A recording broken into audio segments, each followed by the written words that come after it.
Palo. Hope you're staying warm here on a cold January evening. Last night I had an interesting game against Geoff LePoer at the club, and I'd like to bring that to you, show you some of the interesting moves and ideas that we had during the game. But first, of course, I want to do the astronomy corner, as I usually do. And this week I have an interesting object that I wanted to talk about called HD 98800, or TV Craterus is the other name of it, in the constellation Crater. And it's a quadruple star system. You can see it here on the screen. It's actually a pair of double stars, a close binary separated by about an AU, the distance from us to the sun. So that's a convenient unit. And the other binary is also separated by about 1 AU. And the distance between the two binaries is about half again as far as the distance to Neptune from the sun, about 60 AU. So it is an interesting system, not only because it's a double-double, but it's been found to have a disk of material around it. And astronomers have been studying that now for a decade or so. And there's just been some interesting new observations that have come out. But to sort of set the stage, I wanted to explain why they're interesting. So this picture I'm showing you at first here, of course, is an artist's conception of what this system looks like. It's not the real thing.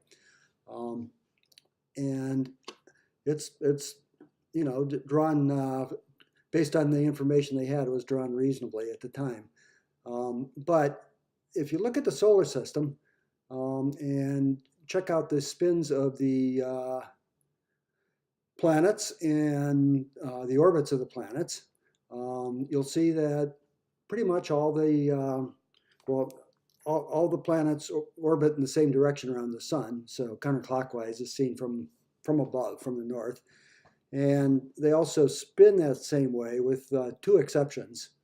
Venus is an exception, and also because it actually spins the other way very slowly. And also Uranus is an oddball because it's actually sort of spinning on its side. The spin axis is inclined almost 90 degrees, and so it kind of rolls along in its orbit. But for the most part, planets and the rotation of planets it goes the same direction and with the same orientation as the orbits of the planets.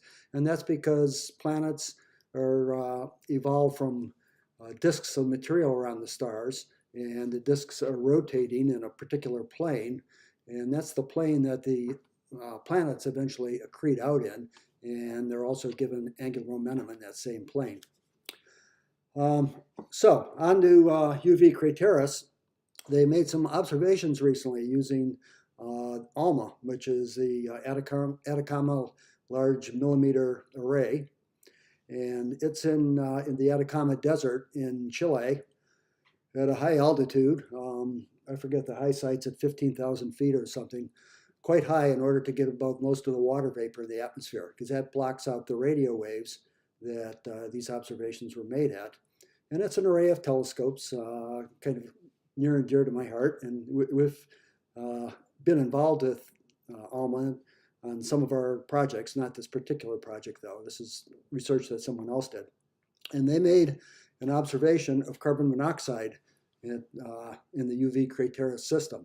And that's what you're looking at now. The carbon monoxide sends out radio waves, and ALMA has enough resolution that it can see this even at the distance of the system. It's about 150 light years away. And as you can see by the scale there in the corner, the 1 AU, the distance between us and the sun, looks pretty small. But it's shown at two different scales here, at a larger scale and a smaller scale. And the significant point here is that the ring of material is more or less in the plane of the sky. We're looking at it, from above, if you want to look at it that way. But the orbits of the two stars, or two pairs of stars, are at right angles to that. So The more distant pair of stars, AA and AB there on the left-hand side, go around the ring, and they're at right angles to the ring. And the inner pair of stars, the BA and BB systems, not very original names, are also mostly orthogonal, or mostly at right angles, I should say, to the ring system. So I thought it was interesting, but we should probably move on to the chess now before we lose too many of you chess players. Well, as the observant among you can no doubt notice, I got called away to dinner and didn't actually get back to the recording last night. So this is Friday afternoon, and I'm doing the chess part of the analysis. So here's the game against Geoff. It was a Torre attack. So he opened up with d4, knight f6. I played knight f3, I fianchettoed, and he played bishop g5. So the Torre attack is, like I said in my notes there, it's like the Verisov or the Trompovsky, each of which feature an early bishop to g5. And one of the reasons for that is that then threatens to exchange or pin this knight, and that in turn weakens. Let's change the color of those. Let's go with green squares. Threatens to weaken those squares e4 and d5. So he did so. I went ahead and fianchettoed. I didn't have to. Getting the pawns doubled isn't horrible, but there's no reason to do it, I felt. And so we continued on. This is a pretty standard setup for him. And I decided to immediately counterattack in the center, sort of with maybe along the lines of Benoni, particularly if he pushes his d pawn. He didn't. He defended it with c3, and I decided to exchange off. The reason being that this square c3, vacating it isn't going to help his knight. Back a few moves ago, right, like in this position, and well, he never did actually. Okay, so if we had this pawn formation, you'd have to imagine this, and this knight on d2 were actually back here on b1, then I would be reluctant to exchange his pawn, because then I would be opening up this good, more centralized square for his knight. But since that's not going to happen, his knight is on d2, I went ahead and did that pawn exchange. I castled, and he played a central pawn move. And this is kind of interesting because it's I can lead down a forced line here that I discovered over the board, and it's actually, looking at the Master Games database, it's 6 for 6 in favor of black. So the key move here is what I played, which is d5 to counter strike in the center. And he really has nothing better but than to push. I play knight to e4, and now exchanging that knight is a bad idea. That's what he did, but it leads, I feel, to difficulty. He said after the game, though, that he considers it a gambit. He's played this line before and has had good success with it. So who knows?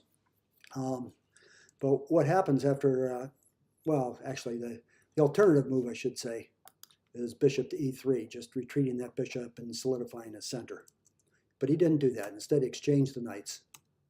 And after I take back with the pawn, it's that knight on f3 now has to go somewhere. Doesn't have anywhere better to go than back to d2, at which point it interferes with the defense of his d pawn, and my queen takes it. And so this is fairly nice, I felt, for black. I did realize going into this that I've left my e pawn undefended, and he's able to take it with his bishop, which he did do. But I also saw that I could come after attack the bishop. And what I mainly looked at this point was the line where he then would retreat the bishop to f6. And I felt this was really bad for him because I could trade it off. And rather than taking that pawn now with my queen, I'd advance my e pawn. And this just looks horrible for him. He has no choice here but to go ahead and capture I would take back with the rook. He can block with the bishop. You know, it's a pin piece. I can double up on that. He can block with the knight and attack my queen.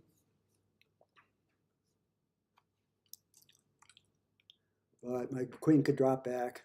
And you know, you can. This attack just sort of plays itself. The knight comes out to keep him from using my back rank and also to free up my rook to enter the game on the e file. It's, you know, it's a great position for black. It is about -7 in Stockfish, I guess. So the best move back in this position, back here, when I attacked his bishop, would actually have been to play his knight, oddly enough, to f4. And obviously I can't take the bishop because my queen is hanging. If I traded off queens first, like so, then I still can't take the bishop, because if I take it, his rook comes down and wins my bishop and gets a good position for white. So that would have been a more active defense. Okay, but instead he played bishop to d6, which is not horrible, but it doesn't work as well. But does give me time to actually play this e3 move, which I couldn't have played in that other line if the knight had come out. And once again, you know, he can't just move the knight because I play pawn takes pawn check. You know, I can't ignore the check. So he has to take that pawn. I take it, and he blocks with the queen. And this was kind of a critical point here because he's threatening to trade queens, and I'd really like to keep the queens on because his king is stuck in the center, at least for now. And I, you know, could have a development edge here if I can quickly mobilize my light squared bishop and knight. But I couldn't figure out a good place to put my queen. Everywhere I put it, it looked like I was getting attacked by his knight. So, you know, I considered, for example, coming to g5, but I didn't like the knight coming here attacking me. I also considered dropping back to b6. In fact, that was nice because it would have kept the this open diagonal covered so that he wouldn't be able to castle kingside. But then his knight could have attacked that way. So there, you know, there seem to be drawbacks on all my queen moves. What Stockfish actually preferred, which was a move I didn't really look at, was just to play the queen back to h6. And it tucks it out of the way in the corner and keeps it on tap for to continue the attack against his king. But I didn't see that, so I traded off the queens. And the reason I did that is because I figured after bishop takes, I analyzed about 4 or 5 moves here and thought I saw a pretty good move sequence for me. Right, so I come after the pawn. This is better than taking it immediately with the bishop. If I took it with the bishop, he would just trade the bishops off and then attack my rook, which and then his king could go to f2, and you know, he's got a good lead in development here at the price of a pawn. At least he's got some compensation. Although Stockfish, I see in my notes had it at minus 1.3, so I guess Stockfish is not impressed by the compensation. But knight c6 allows me to threaten to capture it with the knight. He's got no good way to really defend it because I have it attacked 3 times. So he went ahead and castled. I took the pawn, and now he came out with that knight attacking mine, and also threatening, you know, covering his bishop, threatening to come into that d6 square at some point. It's a good knight move. So I traded the knight off, but this then raises a new problem, and I think I have a little note here in my text that when I looked at this situation for a while, kind of figuring out what was going on, and I figured I had really 3 problems. The one I have emphasized here was this weak square on f7. That his rook and bishop are attacking, and the other rook could come on that attack too. That was kind of the price that I paid for opening up the f-file by winning his f-pawn. He's got two bishops on an open board, which, if I'm not careful, could end up trapping that rook of mine that's sitting there, because I don't have perhaps adequate ways to screen it. And finally, he's a bit ahead in development. His rooks are already connected, both bishops are out, and he's threatening, to capitalize on that lead in development. But I was able to interpose, to solve two of those problems with just one move, which is to develop the bishop. That strengthens my control over f7 and also really helps my development. But it doesn't do too much about my rooks being chased around. So I had to figure out a place to put my rook. I put it on c8. Now, Stockfish actually prefers d8, and as a result, after my next move, it wanted me to move the rook back to c8, or to d8 rather. But I felt good on c8 because it couldn't be easily attacked by a bishop, because my bishop is covering this diagonal. That was my thinking. He retreated his to go back and defend this pawn that was momentarily undefended on b2. But that allows me then to simplify further with this bishop fork, forking the bishop and rook. And of course, since unless he wants to sacrifice exchange, he has to trade bishops.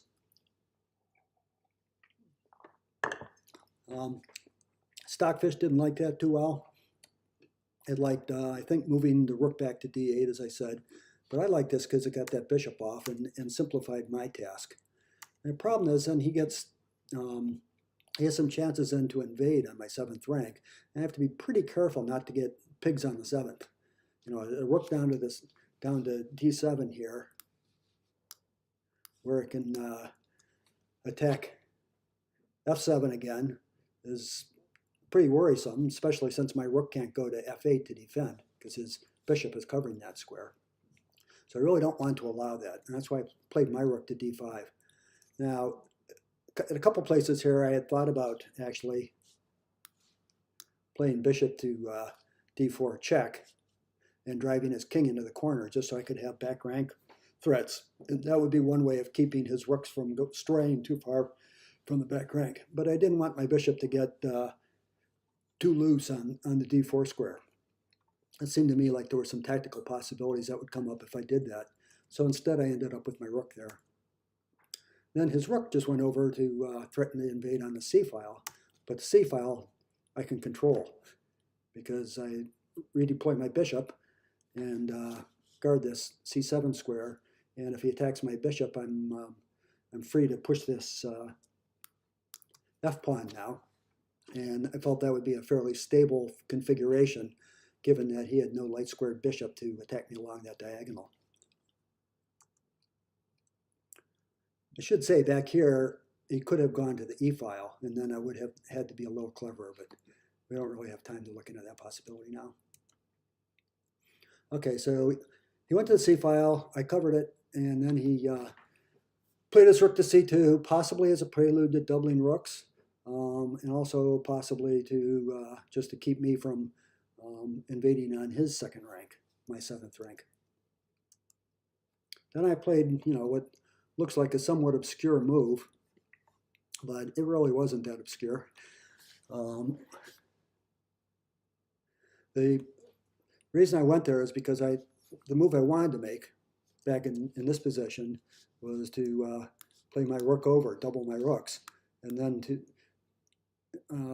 the problem with it, I mean, that would have been good for me, obviously from the point of view of strength of my rooks and threatening to invade. But the thing I was worried about was him then playing bishop c5, forking my rook and pawn. But it turns out tactically that's not really much of a problem. So there are various ways it could have gone, but I could play rook to d2, attacking his rook. And if he trades off now, true, he can get my a pawn, but I win his b pawn in return. And this is actually a good position for black. I have the more dominant pieces, and I'm the one who has the open dark square diagonal that I can attack as a king along. My king's more secure than his. That's what I should say. Okay, so back in this position, that's why I played rook to d5. I didn't realize that that was the case, and I was just stopping this bishop fork. And he got his pawn out of harm's way, also prepared to bring his bishop into the game through another diagonal. But that, of course, gave me time to double my rooks. He, once and for all, released the worry of me checking him into the corner. Also took away a square from my bishop. And I also, played that similar sort of pawn move on the opposite side. And the reason here was because I was already looking at endgames where my rook invaded on the 7th rank. And what I was seeing was maybe an exchange of rooks. And what I wanted to be sure of was that his rook wouldn't come down and attack my pawn, my pawns on the 2nd rank and win those. And with this pawn formation, once my rook gets to his 7th rank, I can come over and take the a pawn, and I'll be defending. So I suppose I should draw an arrow or two. I was imagining the rook defending the a pawn on a course like that, but I didn't want to leave a weak b pawn behind that his rook would be attacking. So that's why I set up the pawn formation this way. It also has a benefit of keeping his bishop out of the c5 square. Okay, so he moved his bishop, and now he's threatening to come into an even scarier square here on a6. I could have dropped my bishop back, that would have stopped it, but that doesn't really solve the problem of getting checked along the back rank. Instead, a stronger way to handle that threat is just to play my king up, and that keeps his bishop out and also is a safer square for my king.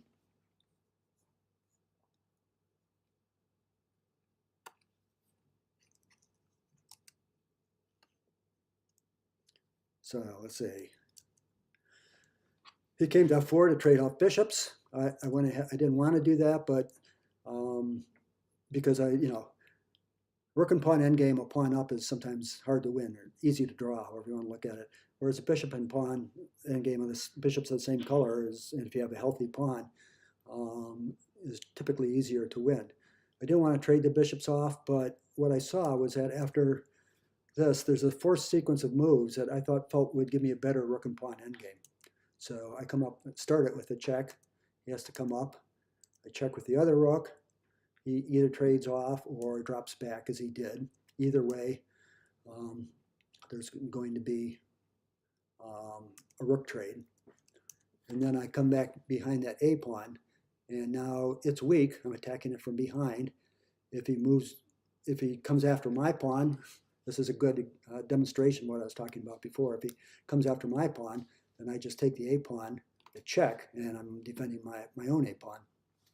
So that's the niceness of this situation. So he got his king out of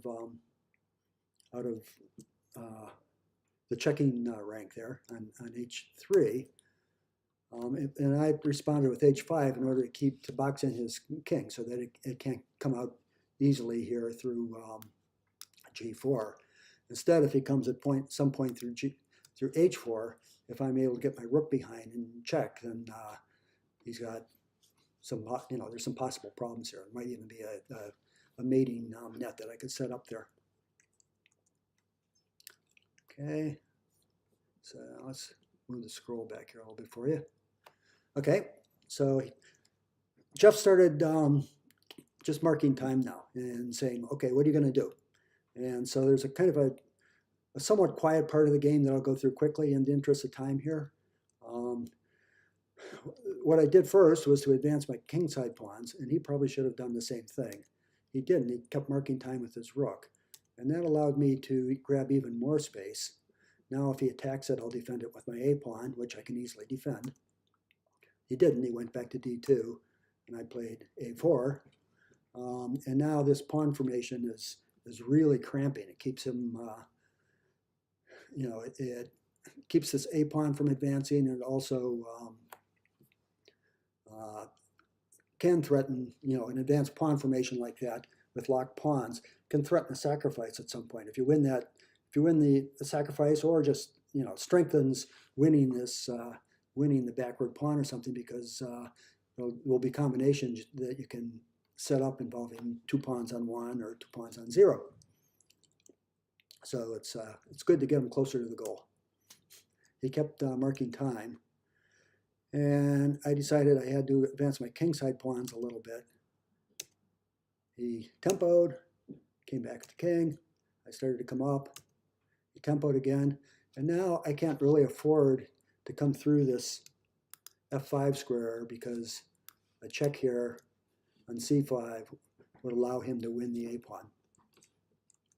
So I came back thinking I was triangulating, but he checked and I realized I wasn't really doing that, so I went back. Nice thing in an endgame, you can repeat moves, and I came out more directly. So he checked, but now I had decided to commit myself to come over after his rook. And he checked me, and the best move here is to go to d5. I was a bit worried about that move.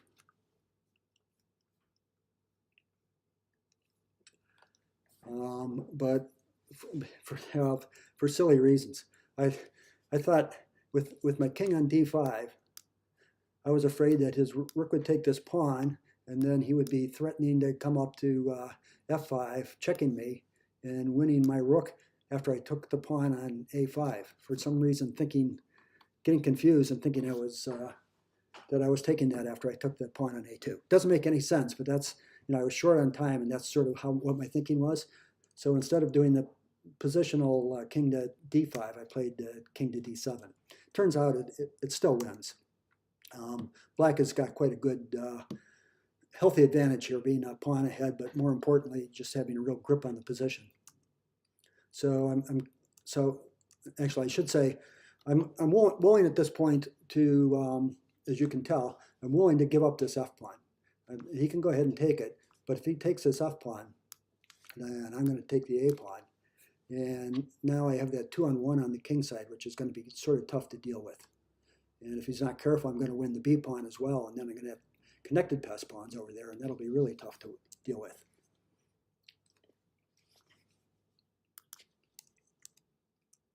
So I brought my king. He didn't take it. He went back. I brought my king up. He checked me, but I kept advancing.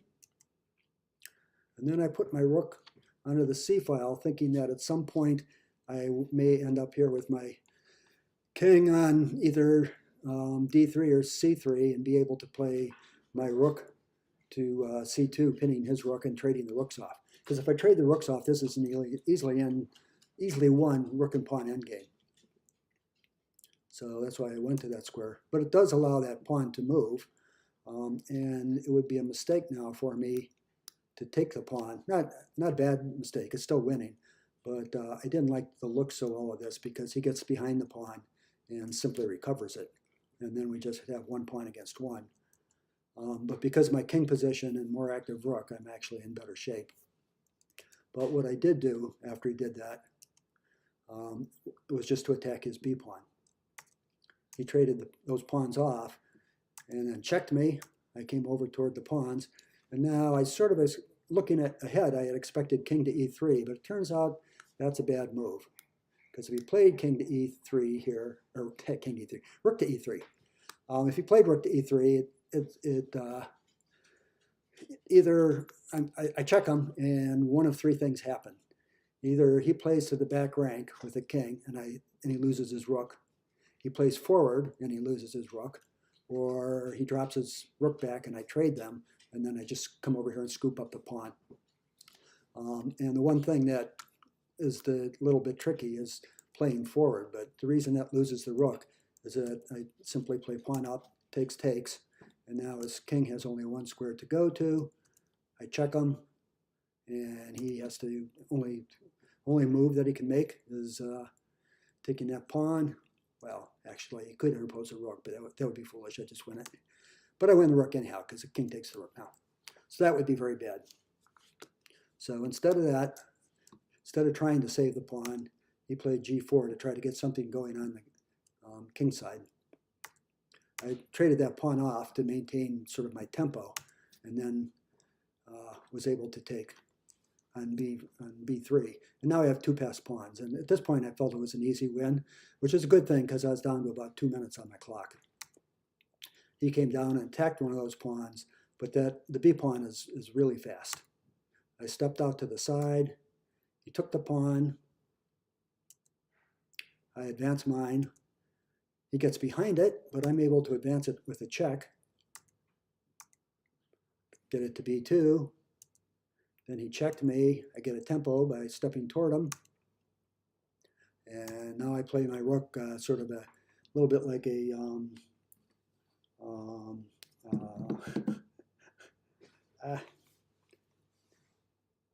Lucena position. So he checks me, and then I play king over. And actually at this point he resigned, because if he plays the rook back, then my rook just checks me. Then my rook simply interposes, and then I'm going to get a queen on the next move.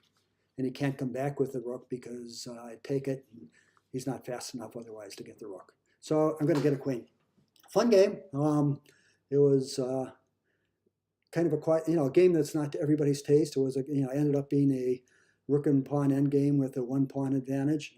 I like those, and Ray Paulson seems to like them, but I know not everybody does. It doesn't have the slash and thrust and cut and that exciting middle game has, but it's got its own inner beauty. So that's it until next week. This is Roger Capello saying bye-bye.